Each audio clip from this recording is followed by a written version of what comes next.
Halo M-Traders, selamat datang dan selamat belajar di channel YouTube M-Trade. Balik lagi sama saya, Coach Aulia Akbar, dan kali ini kita akan membahas tentang bagaimana sih cara mengatur keuangan rumah tangga dengan gaji 2 juta rupiah. Teman-teman sekalian, kemarin ada yang curhat sama saya seputar keuangan rumah tangga ya. Sebut saja, namanya adalah Yadi. Yadi punya tanggungan, yaitu istrinya dan anaknya yang masih berusia 2,5 tahun. Yadi berusia 27 tahun, tempat tinggalnya di Jakarta, dan profesinya adalah petugas kebersihan sekaligus OB di salah satu perkantoran di Jakarta juga. Gaji bersihnya 2 juta per bulan. Dan biasanya sebelum di masa pandemi, dia bisa mendapatkan penghasilan tambahan rata-rata kurang lebih 400.000 per bulan. Dari mana sumber pendapatan ini? Tentunya adalah dari uang tip. Jadi karyawan setempat seringkali memberikan uang tip ke Yadi jika Yadi diminta tolong untuk beli makanan dan lain sebagainya. Sayangnya, di masa pandemi, banyak sekali karyawan yang dirumahkan dan sebagian besar lainnya diminta kerja dari rumah. Pendapatan tambahan yang biasa diterima Yadi, yaitu yang sebesar 400.000, ini berkurang, jadi kurang lebih 80.000 saja. Yadi punya cita-cita. Pertama, dia ingin menyekolahkan anaknya di tempat yang bonafit, baik itu sekolah swasta maupun sekolah negeri. Pokoknya bonafit. Dua, dia ingin membeli rumah buat tempat tinggal keluarganya. Dan yang terakhir adalah ingin membeli motor. Tapi di sisi lain, Yadi juga mengalami masalah keuangan. Coba perhatikan arus kas bulanan Yadi. Dengan total pendapatan yang kurang lebih mencapai 2.080.000.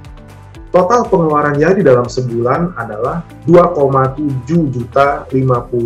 Hal itu membuat Yadi mengalami defisit arus kas sebesar 670.000 setiap bulannya.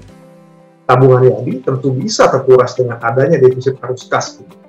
Lantas, apa sih yang jadi penyebabnya? Pertama adalah pemakaian telepon. Anak Yadi seringkali nonton YouTube atau streaming lainnya yang menyebabkan penggunaan kuota selalu membengkak setiap bulannya. Selain itu, Yadi juga sering melakukan panggilan telepon dengan menggunakan pulsa, baik itu ke istrinya atau ke teman-temannya. Dia juga sering kali tergoda ketika belanja bulanan karena ada barang diskon, Yadi nggak mau ketinggalan.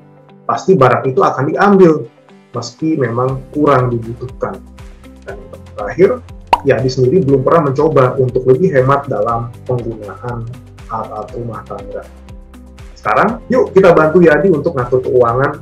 Pertama, kita akan lakukan bedah arus kas bulanan ya. Pengeluaran seperti bayar kontrakan dan pengeluaran buat anak tidak akan kita kurangi. Untuk pengeluaran bayar listrik, Yadi menggunakan sistem token yang kurang lebih sebulannya adalah 200.000, sedangkan untuk air adalah 50.000. Jumlah pengeluaran ini juga nggak perlu kita kurangi. Adapun yang akan kita kurangi di sini adalah pengeluaran untuk pulsa, paket data, belanja kebutuhan pangan, dan belanja untuk kebutuhan rumah tangga. Tapi, cara untuk menguranginya tentu dengan melakukan perhitungan yang tepat. Untuk menghemat listrik, Yadi bisa melakukan beberapa hal ini. Pertama, tidak menyalakan lampu selama 24 jam. Jadi, lampunya dipakai ketika dibutuhkan saja. Dua, dan dalam urusan masak nasi, setelah 1 jam nasi matang, rice cooker-nya dicabut. Yang terakhir adalah penggunaan kipas angin. Sebisa mungkin kipas angin dimatikan saat nggak dipakai. Lantas gimana untuk menyiasati pengeluaran kuota internet? Lebih baik Yadi prioritaskan WhatsApp call jika memang dia harus menelpon istrinya atau menelpon teman-temannya. Itu bisa menghemat Yadi dalam urusan pulsa. Dan dia juga bisa menganggarkan uang 50.000 untuk kuota 2 ponsel. Ponsel pertama yang digunakan istrinya, isinya 2 GB. Lalu untuk Yadi, pakai saja kuota termurah. Toh di kantor bakal ada WiFi. Untuk belanja makanan, kita akan bagi menjadi 2 bagian. Pertama adalah belanja makanan mingguan. Dengan uang 68.000, Yadi sudah bisa mendapat bahan makanan seperti telur, tempe, ikan atau ayam, dan sayur. Jika ditotal, maka dalam sebulan, Yadi akan keluar uang kurang lebih 272.000 untuk membeli bahan makanan khusus untuk paut-paut. Sedangkan, ada juga bahan makanan yang harus dibeli bulanan, karena ekspektasinya dalam 1 bulan tentu sudah habis. Untuk kebutuhan rumah, biar nggak over budget, kita anggarkan saja uang sebesar 200.000. Jadi juga harus mempertimbangkan untuk belanja online. Tapi sebelum memutuskan untuk belanja online, ada baiknya untuk melakukan perbandingan harga dulu di market atau pasar, agar Yadi bisa mendapat harga terbaik. Setelah menerapkan strategi budgeting yang saya jabarkan sebelumnya, maka seperti inilah gambaran mengenai arus kas bulanan Yadi. Dengan total pengeluaran sebesar Rp2.021.600, maka dalam sebulan akan ada surplus kas bersih sebesar Rp58.400. Mungkin teman-teman bakal nanya ke saya, total pengeluarannya masih 2 juta ke atas. Apa kabarnya kalau Yadi nggak dapat pendapatan tambahan, yaitu 80.000? Jika hal itu terjadi pada Yadi, maka pengeluaran kebutuhan rumah tangga yang sebesar 200.000 bisa dipotong. Tujuannya agar tidak besar pasak daripada tiang. Nah, kira-kira surplus kas itu bagus nggak sih? Jawabannya tetap kurang baik. Mengapa? Karena jumlahnya terlalu kecil. Idealnya, surplus kas bersih itu adalah setara dengan 10% penghasilan bulanan. Nah, sekarang kalau surplusnya 58.000, itu berarti setara dengan 2,8% penghasilan. Kira-kira, kalau Yadi nabung 58.000 per bulan, apakah cita-citanya bakal tercapai ya?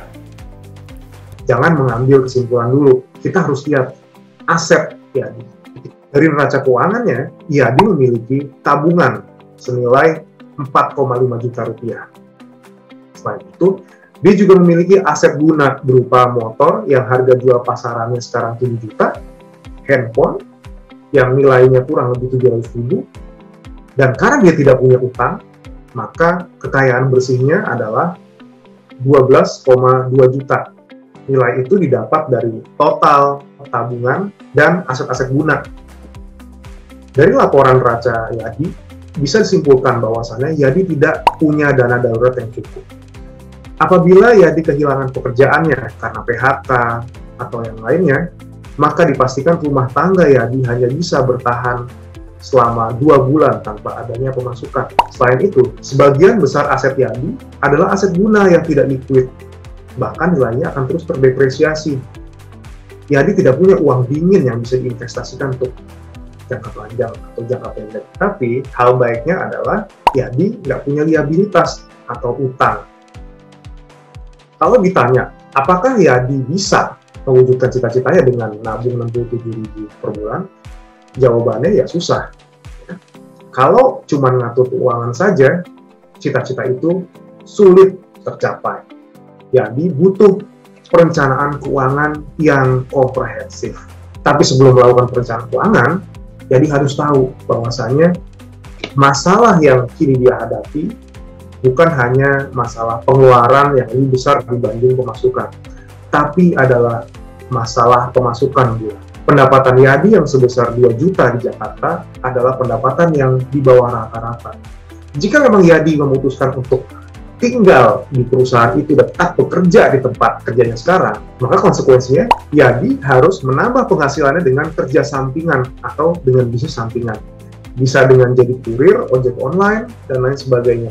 Atau dia juga bisa melakukan sistem joint income bersama istrinya. Tapi dengan catatan istrinya juga harus bekerja. Atau Yadi bisa investasi di diri sendiri dulu.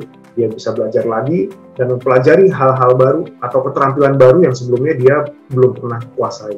Keterampilan itu akan menjadi bekal untuk dia bisa mencari pekerjaan yang lebih baik. Anggap saja nih, Yadi ternyata sukses dapat pekerjaan baru dan penghasilannya ternyata sudah setara dengan UMP setempat.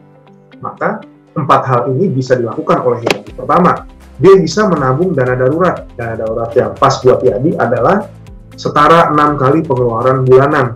Jika pengeluarannya adalah 2 juta, maka kurang lebih dana daruratnya ya 12 juta. Lalu, dia juga bisa menjadikan anggota keluarganya sebagai peserta BPJS Kesehatan. Tujuannya adalah apabila ada musibah sakit yang dialami anggota keluarga, mereka tidak perlu keluar biaya untuk berobat. Selanjutnya, pastikan Yadi juga menjaga pengeluaran dan gaya hidupnya. Kalaupun ada peningkatan jumlah pengeluaran, sebisa mungkin jumlahnya jangan melebihi 50% dari pengeluaran yang saat ini. Dan pastinya yang terakhir, Yadi bisa mengumpulkan uang untuk tujuan jangka pendek. Apa tujuan jangka pendek Yadi? Apalagi kalau bukan biaya pendidikan anak. Oke guys, kesimpulannya, jika kita merasa gaji kita pas-pasan, maka akan ada banyak cara untuk mengaturnya. Tapi patut diingat, jika kita punya banyak cita-cita, baik dalam jangka pendek, jangka menengah, atau jangka panjang, maka meningkatkan penghasilan kita adalah hal yang harus kita lakukan. Kenapa? Tentunya agar cita-cita ini bisa diwujudkan dalam waktu yang kita harapkan. Berinvestasilah di diri sendiri. Cari ilmu sebanyak-banyaknya agar kita bisa mendapatkan pekerjaan atau peluang kerja sampingan dengan bayaran yang lebih baik. Like dan share video ini sekaligus subscribe channel YouTube Mtrade. Buat yang mau belajar intensif soal saham dan cara mengatur keuangan, bisa juga download aplikasi Mtrade di Google Play Store atau App Store. Sampai jumpa di video selanjutnya.